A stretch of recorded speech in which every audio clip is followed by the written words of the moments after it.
जय श्री कृष्णा, राधे राधे। कैसे हैं आप लोग? आशा करते हैं आप लोग स्वस्थ होंगे, मस्त हो रहे होंगे और अच्छे से पढ़ाई भी कर रहे होंगे। तो चलिए हम लोग क्लास स्टार्ट करते हैं। कल हम लोग पढ़ रहे थे, जैसा कि आप जानते हैं ये ज्योग्राफी की क्लास है, खासकर टीजीटी पीजीटी, ठीक है, हर एग्ज़ाम के लिए। और हम आपको बता दें कि हम लोग पढ़ रहे थे खगोल विज्ञान, जिसमें खगोल विज्ञान में हम लोग जानते हैं कि खगोल विज्ञान के अंतर्गत किस चीज़ का अध्ययन किया जाता है। ब्रह्मांड का अध्ययन किया जाता है, आकाश गंगाओं का अध्ययन किया जाता है, पृथ्वी का अध्ययन किया जाता है, इसके वायुमंडल का अध्ययन किया जाता है, ग्रह नक्षत्र उल्कापिंड इन सब का अध्ययन किया जाता है। किसके अंतर्गत? तो खगोल विज्ञान के अंतर्गत। खगोल विज्ञान एक अपने आप में बहुत ही बड़ा चैप्टर है, क्योंकि खगोल विज्ञान के अंतर्गत हम लोग सूर्य का, पृथ्वी का, शुक्र का, मंगल का, बृहस्पति का, फिर इनकी उत्पत्ति कैसे हुई, ब्रह्मांड की उत्पत्ति कैसी हुई, कौन कौन खगोल शास्त्रियों ने अपना कौन कौन सा सिद्धांत प्रस्तुत किया, इन सभी चीज़ों के बारे में हम लोग पढ़ते हैं। तो खगोल विज्ञान के अंतर्गत हम लोगों ने कल खगोल विज्ञान किसे कहते हैं, मंदाकिनी किसे कहते हैं, यानी आकाशगंगा किसे कहते हैं, सौरमंडल किसे कहते हैं, इन सब चीज़ों पर चर्चा की थी। और हमने ये भी जाना था कि 4 प्रमुख सिद्धांत पर आधारित है ब्रह्मांड की उत्पत्ति, जिसमें कि हमने बिग बैंग थ्योरी यानी कि महाविस्फोटक सिद्धांत के बारे में बताया था, जिसकी चर्चा आज हम विस्तृत रूप से करेंगे। और दूसरा, जिसका बिग बैंग थ्योरी का प्रतिपादक कौन थे, तो जॉर्ज लेमेंत्रे हैं। फिर हमने चर्चा किया था स्फीति सिद्धांत के प्रतिपादक कौन है, तो एलन गुथ हैं। फिर हमने बताया था सतत सृष्टि का सिद्धांत, जिसके प्रतिपादक कौन है, तो थॉमस गोल्डन और हर्मन बॉडी हैं। फिर हमने चर्चा किया था दोलन के सिद्धांत का प्रतिपादक कौन है, तो एलन संडेजा है, डॉक्टर एलन संडेजा, ठीक है। इतनी चीज़ें हमने कल चर्चा की थी कि ब्रह्मांड की उत्पत्ति कब हुई थी, तो आज से लगभग 15 अरब वर्ष पूर्व मानी जाती है। समय, स्थान तथा पदार्थों की उत्पत्ति कब से मानी जाती है, तो समय और स्थान और पदार्थों की उत्पत्ति बिग बैंग थ्योरी के बाद, यानी बिग बैंग जो आया था उसके बाद, ठीक है। सौरमंडल का निर्माण कब हुआ, तो आज से लगभग 4.5 अरब वर्ष पूर्व माना जाता है, ठीक है। राष्ट्रीय अंतरिक्ष दिवस कब मनाया जाता है, 23 अगस्त को मनाया जाता है, ठीक है। इन सब छोटी छोटी चीज़ों पर हमने कल चर्चा की थी। चलिए आज हम विस्तार से बिग बैंग थ्योरी क्या है इस पर चर्चा करते हैं। देखिए, नाम है बिग बैंग सिद्धांत ना, बिग बैंग सिद्धांत, ठीक। यानी इसी को हम लोग कहते हैं महाविस्फोटक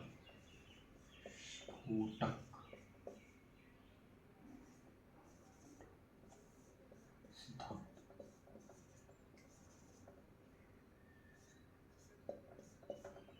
ठीक है। इसके प्रतिपादक कौन है, तो जॉर्ज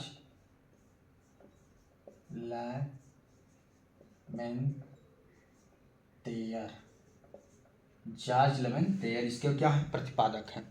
देखिए, बिग बैंग थ्योरी जो जॉर्ज लेमेंत्रे हैं, इन्होंने बताया कि पहले जो हमारा ब्रह्मांड था एक अंश के रूप में था, यानी कि हम ब्रह्मांड की उत्पत्ति एक अंश से हुई है, एक छोटे से अंश यानी कि छोटे से एकांकी परमाणु से हुई है। किससे हुई है, एकांकी परमाणु से हुई है। इस एकांकी परमाणु में घनत्व बढ़ता गया, आयतन बढ़ता गया, जिससे इसमें क्या हुआ कि बहुत ज़्यादा गर्मी ऊष्मा उत्पन्न हुई। इस छोटे से एकांकी परमाणु में इतना जब अत्यधिक ताप हो जाएगा, जब अत्यधिक उसमें ऊष्मा हो जाएगी, तो आप जानते हैं कि जब अत्यधिक ताप और ऊष्मा होती है तो वो अपने आप में फट जाता है। तो ये क्या होता है कि इसका क्या हुआ, विस्फोट हुआ। क्या हुआ, विस्फोट हुआ, ठीक। जब इसका विस्फोट हुआ तो ये बहुत सारे कणों में विभक्त हो गया। कणों में क्या किया, टूट गया, बहुत सारे कणों में टूट गया, ठीक। इनके अलग अलग कणों में टूटने के कारण ही आकाश गंगाएं, ठीक है, सौरमंडल, ग्रह नक्षत्र, इन सब की क्या हुई, उत्पत्ति हुई। क्या हुई, उत्पत्ति हुई। तो बिग बैंग सिद्धांत हमें क्या बताता है कि आरंभ में सभी पदार्थ जिससे ब्रह्मांड बना है, आरंभ में सभी पदार्थ जिससे ब्रह्मांड बना है अति छोटे गोलक यानी एकांकी परमाणु के रूप में एक ही स्थान पर स्थित था। इस कण का अध्ययन अति सूक्ष्म एवं तापमान तथा घनत्व अनंत था। क्या था, अनंत था, ठीक है। इनके विस्फोट को ही बिग बैंग थ्योरी कहा जाता है। ठीक है, क्या कहा जाता है? बिग बैंग मतलब महाविस्फोट। बिग बैंग मतलब महाविस्फोट हुआ, उस एकांकी कण में इतना बड़ा विस्फोट हुआ जिसे हम लोग बिग बैंग यानी महाविस्फोट हुआ कहते हैं। ठीक, तो अब बिग बैंग थ्योरी इसलिए सर्वमान्य मानी जाती है कि बिग बैंग की प्रक्रिया में इस छोटे से गोलक में भीषण विस्फोट हुआ था और इस प्रकार विस्फोटक प्रक्रिया के दौरान ब्रह्मांड की उत्पत्ति हुई। ठीक, अगर हम नोट करना चाहें तो लिख सकते हैं कि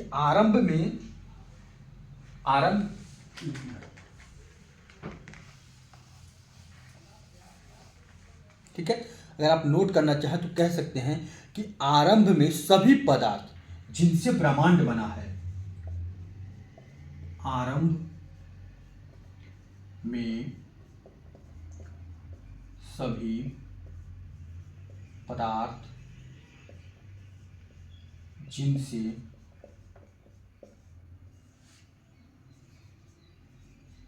ब्रह्मांड बना है। ठीक है, सब क्या थे? एक एकांकी परमाणु यानी कि एक छोटे से गोलक के रूप में थे। किसके रूप में थे? अति अति छोटे गोलक। क्या? अति छोटे गोलक के रूप में थे ना। इसी अति छोटे गोलक को ही हम लोग क्या कर सकते हैं? एकांकी परमाणु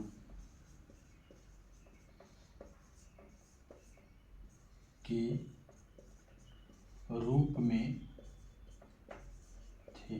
ठीक है, एकांकी छोटे गोलक के रूप में थे जिसमें कि क्या हुआ? बहुत भीषण विस्फोट हुआ और क्या हुई कि ब्रह्मांड की उत्पत्ति हुई। समझ में आई बात? यानी कि हम कह सकते हैं कि इस कण का अध्ययन, इस कण का अध्ययन जब हुआ, मतलब अध्ययन साइंटिस्टों ने किया, तो कहा कि अध्ययन करने पर उन्हें पता चला कि अति सूक्ष्म,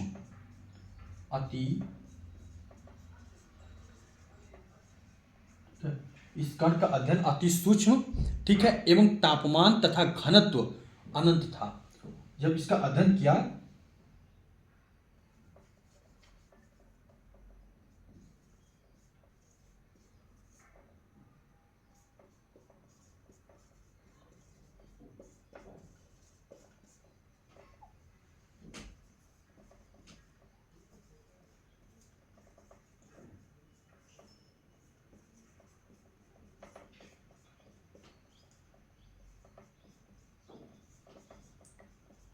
अनंत था। क्या था? अनंत था।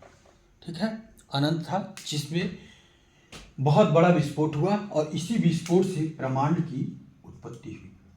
क्या हुई? ब्रह्मांड की उत्पत्ति हुई। ठीक है, यानी हम कह सकते हैं कि वर्ष 1927 ईस्वी में इस सिद्धांत के प्रतिपादक जॉर्ज लेमेंत्रे ने ब्रह्मांड और आकाशगंगा तथा सौरमंडल की उत्पत्ति के लिए किया था। ठीक है, बिग बैंग थ्योरी के बारे में अगर हम बात करें तो बिग बैंग थ्योरी, ठीक है, ये बिग बैंग थ्योरी एक तरह से कब आई थी? 1927 में। लिख लीजिए, 1927 ईस्वी में जॉर्ज लेमेंत्रे ने ब्रह्मांड, आकाशगंगा और सौरमंडल की उत्पत्ति के लिए बिग बैंग थ्योरी का प्रतिपादन किया था। ठीक है, जिसे 1949 में, कितना? जिसे 1949 में, इसे नोट कर लिए है ना,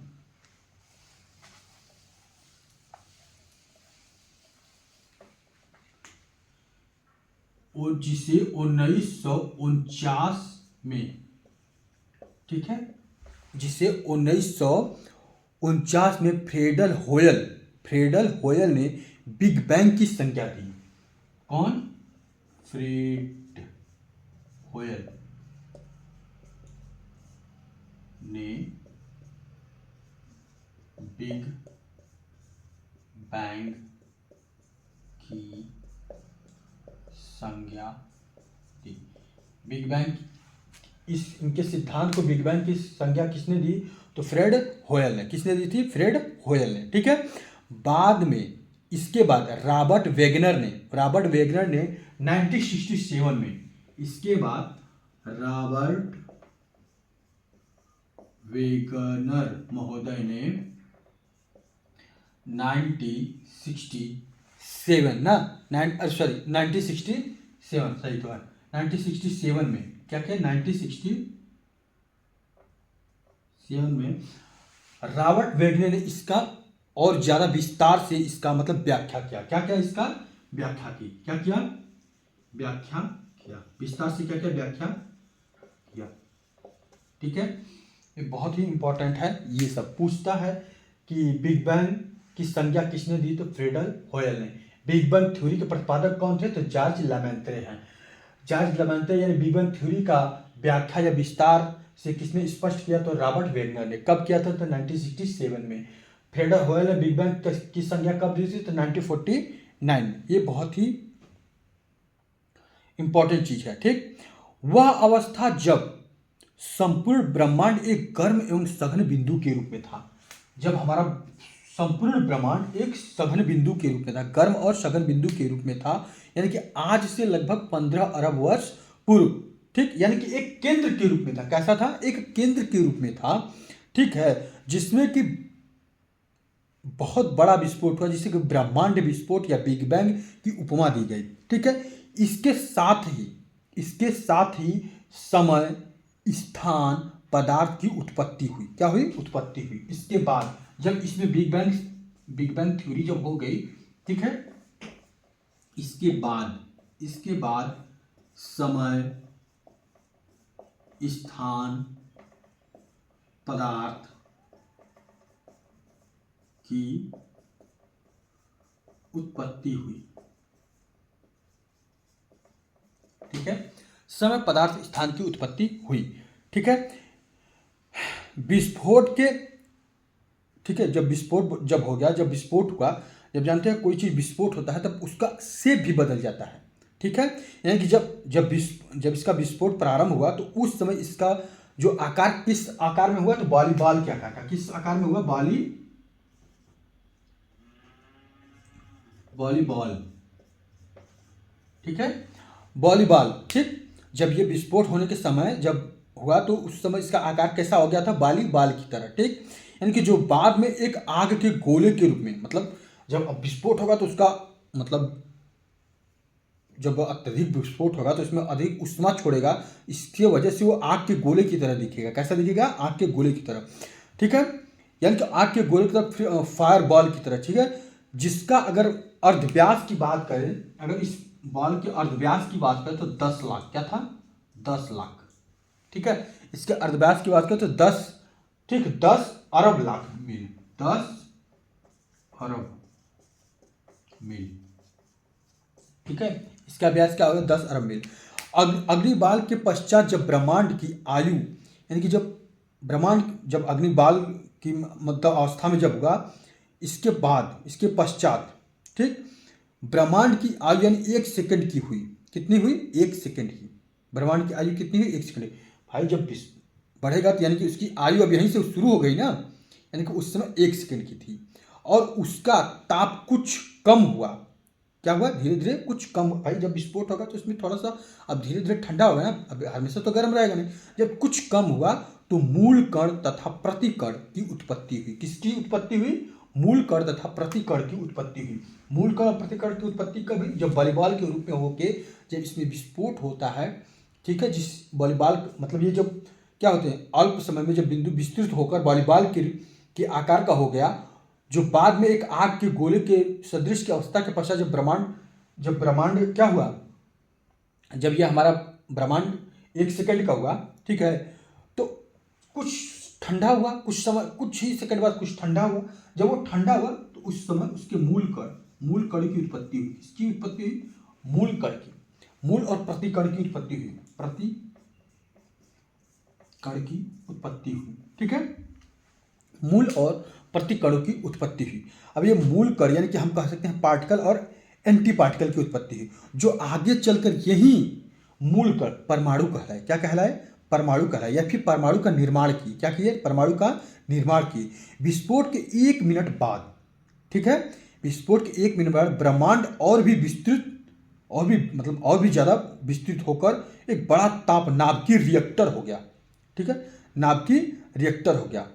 इसका मतलब अब ब्रह्मांड में क्या धीरे धीरे धीरे धीरे धीरे धीरे फैलाव होना शुरू हो गया। भाई विस्फोट हो गया तो अब चीज़ें जो थी पहले एक पास में थी, अब वो क्या हुई, दूर जाने लगी। क्या हुई, एक दूसरे से धीरे धीरे धीरे धीरे दूर जाने लगी। ठीक है, यानी कि हम कह सकते हैं कि कुछ कुछ समय पश्चात या फिर 100 कह सकते हैं कि 100,000 वर्ष पर बाद, ठीक है, सब चीज़ें क्या हुई, बदलने लगी, यानी कि ब्रह्मांड फैलने लगा। ठीक, ब्रह्मांड का विकास अब और ज़्यादा विस्तृत होने लगा। जैसे हबल महोदय का हमने बताया था कि हबल महोदय ने एक अपना विस्तृत का स्थिरांक दिया था, जिसमें कि उन्होंने बताया था, चर्चा की थी इस पर, बताया था कि एक गुब्बारे ले लीजिए, अब गुब्बारे पे क्या करें, छोटे छोटे छोटे छोटे डाट डाल दीजिए। अब जब हम गुब्बारे को फुलाएंगे, जब गुब्बारे को फुलाएंगे तो देखेंगे उस डाट, जो डाट डाट हमने निशान लगाया था, उनके बीच की दूरी क्या होती है, बढ़नी शुरू हो जाती है। यानी उन्होंने इससे सिद्ध किया था कि ब्रह्मांड जो है अब यहीं से ब्रह्मांड में गतिशील मतलब प्रसार होना प्रारंभ हो गया। और हम आज भी ब्रह्मांड हमारा क्या है, गतिशील है। क्या है, गतिशील है।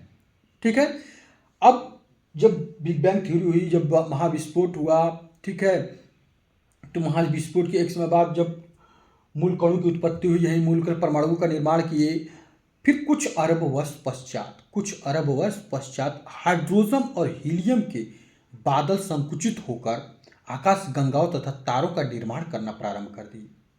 ठीक है, अभी जब इससे पहले जब ब्रह्मांड का विस्फोट हुआ तो उसमें तारे और आकाश गंगाओं का निर्माण नहीं हुआ था, क्योंकि जब विस्फोट होता है तो इसमें से धूल कण बहुत सारी चीज़ें आप मतलब हवा में मतलब वायुमंडल में फैलती हैं। तो फिर उसके बाद धीरे धीरे अरबों वर्ष पश्चात हाइड्रोजन और हीलियम के बादल संकुचित होकर आकाश गंगाओं तथा तारों का निर्माण करने लगे। यानी कि हम कह सकते हैं सूर्य तथा अन्य तारों के संगठन का लगभग 98% हाइड्रोजन और हीलियम का बना हुआ है। कितना, किसका बना हुआ है, हाइड्रोजन और हीलियम का। हमने आपको सेकंड क्लास में बताया था कि हमारे पूरे पूछेगा अगर आपसे कि हमारे वायुमंडल में सॉरी मतलब पूरे ब्रह्मांड में सबसे अधिक कौन सी गैस है, तो हाइड्रोजन और हीलियम गैस है। कौन सी है, हाइड्रोजन और हीलियम। यानी कि हम कह सकते हैं सूर्य और तारों के संगठन का लगभग 98% भाग हाइड्रोजन तथा हीलियम का बना है। ठीक है, यानी कि हाइड्रोजन और हीलियम का बना है। ठीक, तारों का केंद्रित भाग, जो जो तारे हैं उनका केंद्रित भाग, ठीक है, भाग पदार्थ के नाभिकीय संलयन के कारण अधिक गर्म हो गया। क्या हो गया, अधिक गर्म हो गया। यानी कि कोई भी चीज़ है केंद्र में जहाँ पे पदार्थ अधिक मात्रा में होगा तो वहाँ पे उष्मा होगी, और वहाँ पे जब उष्मा होगी तो वो अधिक गर्म होगा। यानी कि तारों के चमक निकलने, वहीं से तारे क्या होते हैं, चमकना प्रारंभ होते हैं। ठीक है, तारों के केंद्र से क्या होता है, मतलब प्रकाश प्रारंभ होता है। ठीक, यानी कि देखिए अब ये क्या था, बिग बैंग सिद्धांत। अब देखिए ये चीज आपको नोट कर लिए होंगे, हम आपको थोड़ा सा इस पे फिगर के माध्यम से समझा देते हैं। ठीक है, सपोज दैट ये क्या हमारा छोटा सा एकांकी परमाणु है। ठीक है, जब इसमें विस्फोट हुआ, क्या हुआ, विस्फोट हुआ। ठीक, इसमें क्या हुआ, विस्फोट हुआ। विस्फोट हुआ, जब इसमें विस्फोट हुआ तो ये क्या हुआ, मतलब क्या हुआ, टूट गया धूल कण के रूप में। अब इसमें हमें दिख नहीं रहा है तो ये विस्फोट हो गया ऐसे। ठीक है, फिर कुछ जब अब हम ये कही तो रहे हैं कि ब्रह्मांड का क्या हो रहा है, संकुल मतलब ब्रह्मांड क्या हो रहा है, फैल रहा है। क्या हो रहा है, फैल रहा है। ब्रह्मांड क्या हो रहा है, फैल रहा है। तब इसमें हाइड्रोजन हीलियम के बादल बने हुए, जिससे कि संकुचन हुए, जिससे कि क्या हुए, इनका निर्माण प्रारंभ हो गया आकाश गंगाओं का, तारों का। ठीक है, अब धीरे धीरे ये ब्रह्मांड हमारा क्या हो रहा है, फैलता जा रहा है। क्या हो रहा है, फैलता जा रहा है। और देखिए अब धीरे धीरे ये साफ दिख रहा है कि ये आकाश गंगाएं हैं। ये क्या है, आकाश गंगाएं हैं। ठीक है, यानी कि ऐसे इनका फैलाव ऐसे आपका फैलता चला गया। देखिए पहले यहाँ था, फिर ऐसे ऐसे ऐसे ऐसे फैलता चला गया। ठीक है, यानी कि इसे हम क्या कहते हैं, ब्रह्मांड का प्रसार कहते हैं। ब्रह्मांड का प्रसार, प्रसार यानी कि ब्रह्मांड हमारा क्या हो रहा है, फैल रहा है। यानी इनके बीच की दूरी बढ़ती जा रही है। हमारी आकाशगंगाएं जो पहले पास पास में थी, यहाँ पे देखिए सबसे अधिक पास में, यहाँ पे थोड़ी सी दूरी फिर बढ़ती, इनके बीच की दूरियां क्या हुई, बढ़ना शुरू हो गई। यानी हम कह सकते हैं कि बिग बैंग के लगभग 10.5 अरब वर्ष पश्चात, आज से लगभग 4.5 अरब वर्ष पूर्व सौरमंडल का विकास हुआ। यहां अगर नोट करना चाहे तो लिख सकते हैं कि बिग बैंग के लगभग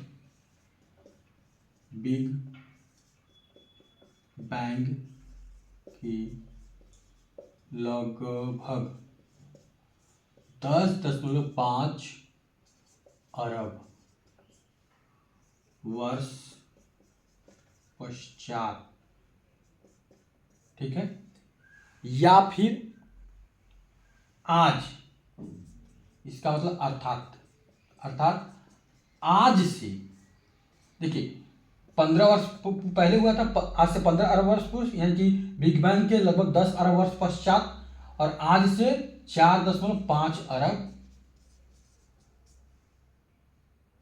अरब वर्ष पूर्व सौरमंडल का निर्माण हुआ। यानी हमारे सौरमंडल का निर्माण हुआ कब? आज से लगभग 4.5 अरब वर्ष पूर्व, जिसमें कि सौरमंडल में आप जानते हैं कि सौरमंडल में एक हमारा तारा होता है, उसके अन्य ग्रह, उल्का पिंड, धूलकण, ये सब होते हैं, ठीक है, क्षुद्र ग्रह सब इसी के अंतर्गत आते हैं, हमारे सौरमंडल परिवार के अंतर्गत। यानी कि जो ग्रह हैं, ग्रहों तथा उपग्रहों आदि का निर्माण कब हुआ? 4.5 अरब वर्ष पूर्व। यानी कि आज आकाशगंगाएं सुपर क्लस्टर के रूप में यानी पूंजीभूत हैं, यानी कि बहुत सारी आकाशगंगाएं आपस में, हमने आपको बताया था कि बहुत सारी पूंजीभूत का मतलब होता है बहुत सारी आकाशगंगाएं मिलकर ब्रह्मांड का निर्माण करती हैं, ठीक है। ये पूंजीभूत आकाशगंगाएं एक दूसरे पुंजों से लगभग 100 से 400 मिलियन प्रकाश वर्ष दूर है। क्या है? मतलब हर एक आकाशगंगा एक दूसरे से 100 से 400 मिलियन प्रकाश वर्ष दूर है, ठीक है। इनके मध्य का स्थान काला होता है। कैसा होता है? काला होता है। देखिए, हम आकाश में देखते हैं तो हमारा आकाश में बादल नीला दिखते हैं, लेकिन आकाश नीला नहीं है, वास्तव में हमारा ब्रह्मांड कैसा है?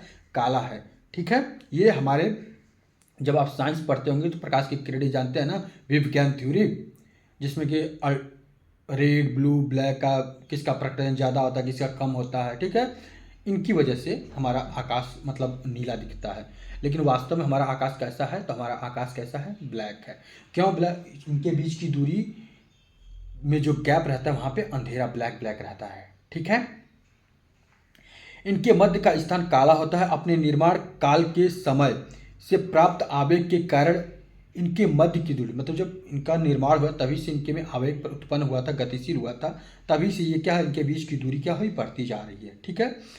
यानी अगर हम बात करें कि आज से लगभग 15 अरब वर्ष पूर्व, ठीक है, हमारे ब्रह्मांड में विस्फोट हुआ, लेकिन नवीनतम खोजों के अनुसार पाया गया कि आज से लगभग 13.7, यानी कहीं आपको देखिएगा, आप पहले क्या था, पहले पढ़ा जाता था 15 अरब वर्ष पूर्व, लेकिन जब नया खोज डिस्कवर हुआ तो भूगोलवेत्ताओं ने बताया कि नहीं, 13.7 अरब या फिर 13.8 अरब भी इसको कह देते हैं, अरब वर्ष पूर्व हमारे बिग बैंग थ्योरी हुई थी, जिससे हमारे ब्रह्मांड का निर्माण हुआ था, अब महाविस्फोट हुआ था, ठीक है।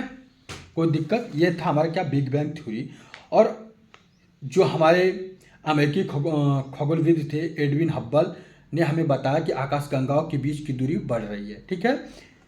अगर अब हमने कल बताया था ना स्थिरांक वाला सिद्धांत, तो उसमें बताया था उन्होंने कि हमारे आकाशगंगाओं के बीच की दूरी क्या हो रही है? बढ़ रही है। किसने बताया था? एडविन हब्बल साहब ने बताया था, ठीक है। उन्होंने गुब्बारे वाला मतलब उदाहरण प्रस्तुत किया था, ठीक।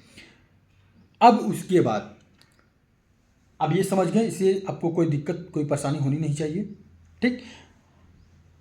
वे सभी आकाशगंगाएं जिनके लिए डॉपलर विस्थापन का मापन किया गया, सभी में विस्थापन पाया गया, ठीक है।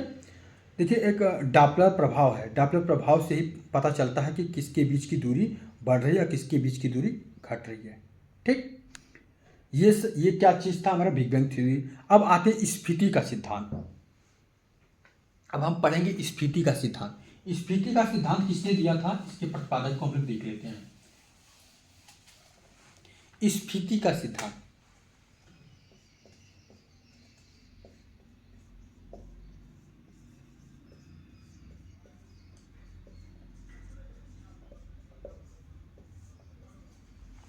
देखिए स्फीति का सिद्धांत और बिग बैंग थ्योरी लगभग दोनों में सेम, मतलब कोई अंतर नहीं। स्फीति के जो सिद्धांत थे, अमेरिकी वैज्ञानिक एलन गुथ जो थे, एलन गुथ कहाँ के थे? अमेरिकी भूगोलवेत्ता थे। कि एलन गुथ जो थे अमेरिकी भूगोलवेत्ता थे, ठीक है। एलन गुथ महोदय ने,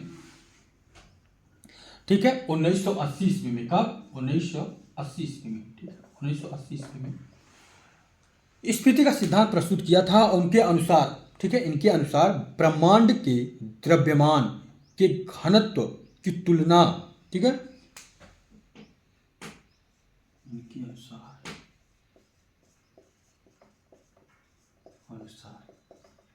इन्होंने भी बिग बैंग थ्योरी का मतलब समर्थन किया था, ठीक है। ऐसा नहीं कि स्फीति का सिद्धांत दिए तो इन्होंने नहीं किया था, इन्होंने अपना सिद्धांत बिग बैंग थ्योरी पर ही दिया था, ठीक है। तो ब्रह्मांड के दृश्य द्रव्यमान, ब्रह्मांड के, इनका मानना था कि ब्रह्मांड में क्या है कि कुछ दृश्य द्रव्यमान है जो हमें दिखाई नहीं देते हैं, ठीक है।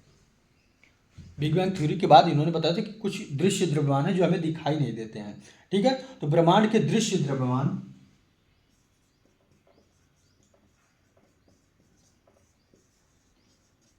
ब्रह्मांड के दृश्य द्रव्यमान, ठीक है, ब्रह्मांड के दृश्य द्रव्यमान, ठीक, के घनत्व की तुलना में, के घनत्व की तुलना में, ठीक है, घनत्व की तुलना में उसका वास्तविक घनत्व बहुत अधिक होता है। घनत्व की तुलना में उसका वास्तविक घनत्व अत्यधिक होता है, ठीक है। यानी इनके अनुसार ब्रह्मांड के दृश्य द्रव्यमान के घनत्व की तुलना में उसका वास्तविक घनत्व अधिक होता है। तो इससे यह निष्कर्ष निकलता है कि ब्रह्मांड में अदृश्य जो काले पदार्थ हैं, ठीक है, का भी अस्तित्व है। मतलब जो वास्तविक इनका घनत्व हमें जो दिखता है उतना ही नहीं है, मतलब इसका घनत्व और भी अधिक है जो हमें दिखाई नहीं देता है। ये किसने कहा था? तो ये स्फीति के सिद्धांत के प्रतिपादक एलन गुथ ने कहा था। किसने कहा था? एलन गुथ ने कहा था। देखिए, बिग बैंग थ्योरी और स्फीति के सिद्धांत को लगभग एक जैसा माना जाता है, ठीक है, क्योंकि उनकी कई मान्यताएं जो हैं जो दोनों में समान है। क्या है? समान है।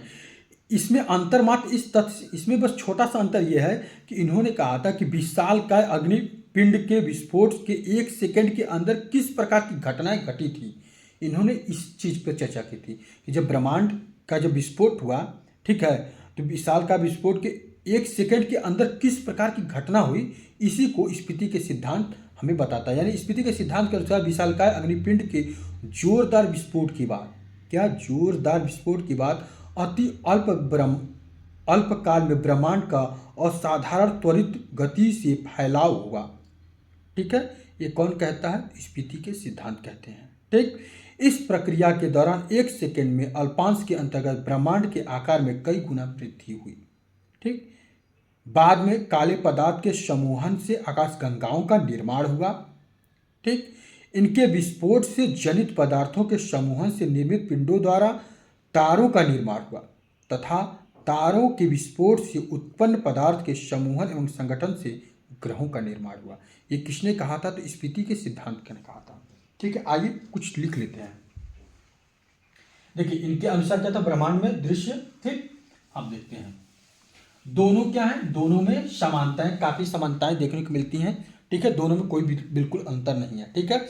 अब हम बस थोड़ा सा जो अंतर है वही लिख रहे हैं स्फीति के सिद्धांत में ना।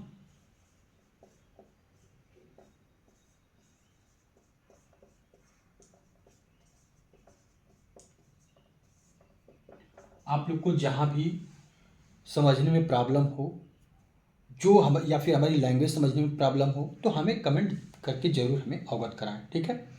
देखिए, इन्होंने क्या कहा था? स्फीति के सिद्धांत के अनुसार विशालकाय अग्निपिंड, विशाल काय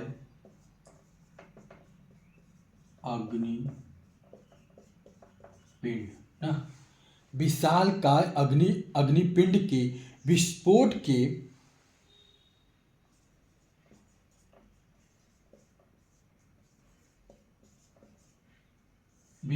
से, ठीक है, विशाल काय अग्निपिंड के विस्फोट से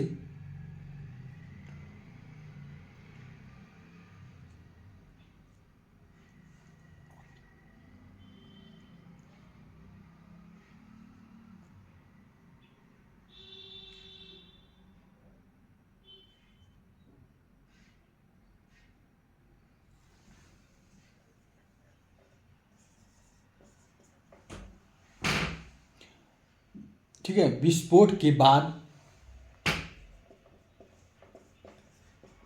अति, ठीक है,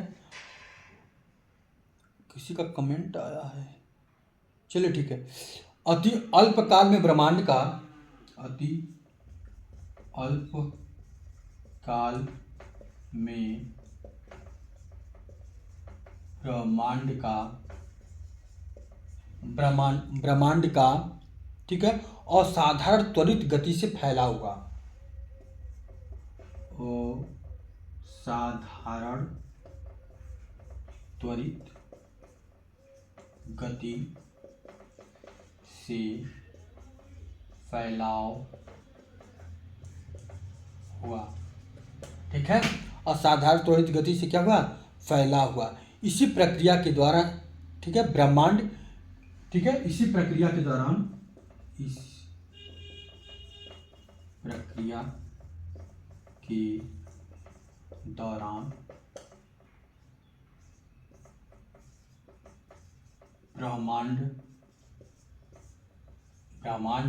ब्रह्मांड में या फिर ब्रह्मांड का, ठीक है, कई गुना की वृद्धि हुई,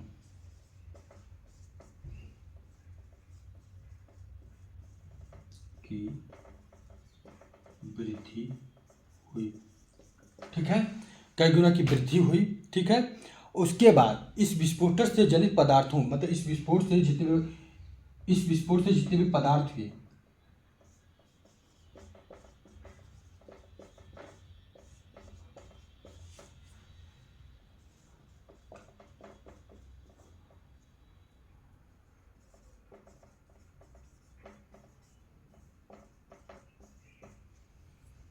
पदार्थों से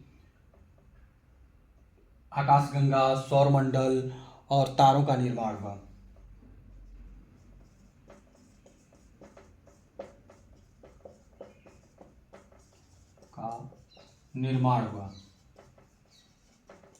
ठीक है। ये क्या हमारा स्पीति का सिद्धांत है, ठीक, यानी स्पीति का सिद्धांत हमें यही मुख्य रूप से बताता है, ठीक। अब आप लोगों को स्क्रीनशॉट करना है तो कर लीजिए। ये था क्या, स्पीति का सिद्धांत। इसके बाद हम लोग कुछ और, हमने कहते हैं ना कि हम लोग जब क्लास हमारा अंत होने वाला था तो कुछ हम इम्पोर्टेंट चीज़ों पर डिस्कस थोड़ा सा करते हैं। जैसे ब्रह्मांड के बृहद बनावट के अध्ययन का विज्ञान क्या कहलाता है, तो कॉस्मोलॉजी, यानी ब्रह्मांड का अध्ययन क्या कहलाता है, तो कॉस्मोलॉजी कहलाता है। ब्रह्मांड के गणितीय स्वरूप को कैसे समझा जाता है, तो सापेक्षिकता के सिद्धांत द्वारा। ये क्वेश्चन पूछा हुआ है, कुछ क्वेश्चन हम लोग लास्ट में थोड़ा सा डिस्कस करते हैं वन लाइनर के रूप में, ठीक है। ब्रह्मांड के गणितीय रूप को कैसे समझा जाता है, ब्रह्मांड के गणितीय रूप को कैसे समझा जाता है, कैसे समझा जाता है ब्रह्मांड के गणितीय स्वरूप को, तो सापेक्षिकता के सिद्धांत, सापेक्षिकता के सिद्धांत द्वारा, ठीक है। उसके बाद अगर आपसे कोई पूछे कि सापेक्षिकता के सिद्धांत में गुरुत्वाकर्षण को क्या माना जाता है, तो दिक्काल की वक्रता, ठीक है। सापेक्षता के सिद्धांत में गुरुत्वाकर्षण को क्या माना जाता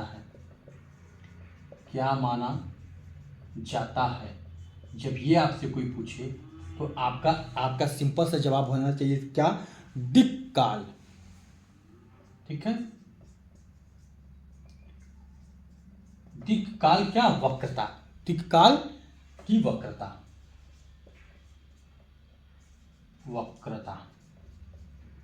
दिक्काल की वक्रता अगर कोई पूछे क्या होता है तो आप कहेंगे सापेक्षता के सामान्य सिद्धांत में गुरुत्वाकर्षण को कहा जाता है, ठीक है। पॉजिट्रॉन के आविष्कार कौन थे? तो आप जानते हैं कि CD एंडरसन, ठीक है। पॉजिट्रॉन के सिद्धांत, ठीक है। पॉजिट्रॉन, ठीक है। पॉजिट्रॉन के आविष्कार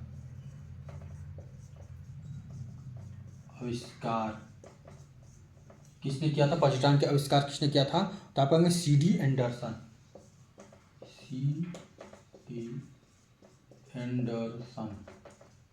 ठीक है। CD एंडरसन, ठीक है।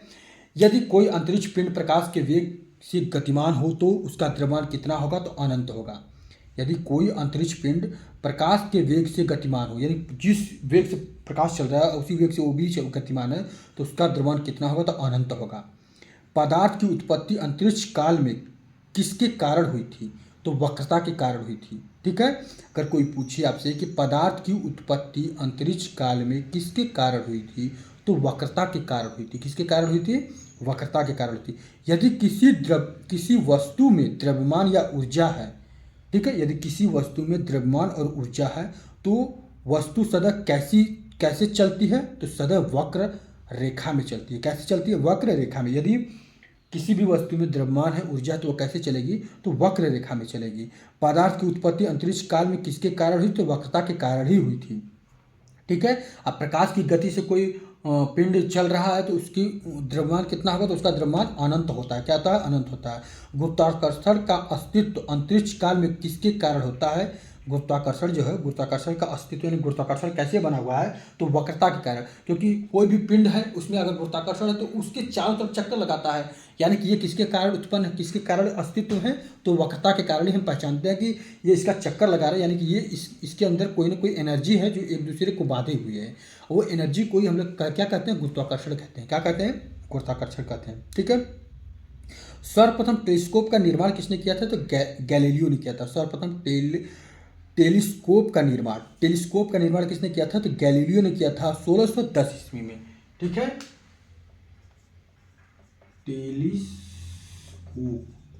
टेलीस्कोप का निर्माण किसने किया था? तो गैलीलियो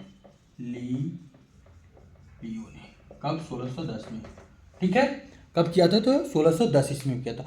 हब्बल ने स्थिरांक का मापन दिया था। हब्बल का हमने बता दिया, गुब्बारे को जब उन्होंने फुलाया था तो ब्रह्मांड के प्रसार के दर के बारे में बताया था। फोटान क्या है? तो फोटान एक तरह से क्या है? फोटान प्रकाश ऊर्जा का क्वांटम है। क्या है? ये हम कुछ क्वेश्चन लिख के आते हैं जिससे आपको बताएं। तो फोटान क्या है? तो फोटान ऊर्जा का क्वांटम है। क्या है? फोटान ऊर्जा का क्या है? क्वांटम है, माप, ठीक है। सापेक्षिक सिद्धांत के प्रतिपादक कौन है? आइंस्टीन। देखिए ये सापेक्षिकता का सिद्धांत है। सापेक्षिकता के सिद्धांत के प्रतिपादक कौन थे? अल्बर्ट आइंस्टीन है। कौन है? अल्बर्ट आइंस्टीन कौन है? सापेक्षिकता के सिद्धांत का दिया था, ठीक है। कब दिया था? 1610 ईस्वी में दिया था। कब दिया था? 1610 ईस्वी में, ठीक है। इसके आगे कल की क्लास लेंगे। तब तक आप लोग इसे और अच्छे से पढ़िए। जहाँ आपको डाउट समझ में आ रहा है, जो चीज़ें आपके दिमाग में चल रही हैं कि ये चीज़ पूछना चाहिए, तो वो आप हमें कमेंट करके बता सकते हैं ताकि हम उस पर कल और अच्छे से चर्चा करें। बाकी आप लोग अपना ख्याल रखिए और मन लगा कर पढ़िए क्योंकि कंपटीशन बढ़ता जा रहा है। चलिए, ठीक है। जय श्री कृष्णा, राधे राधे।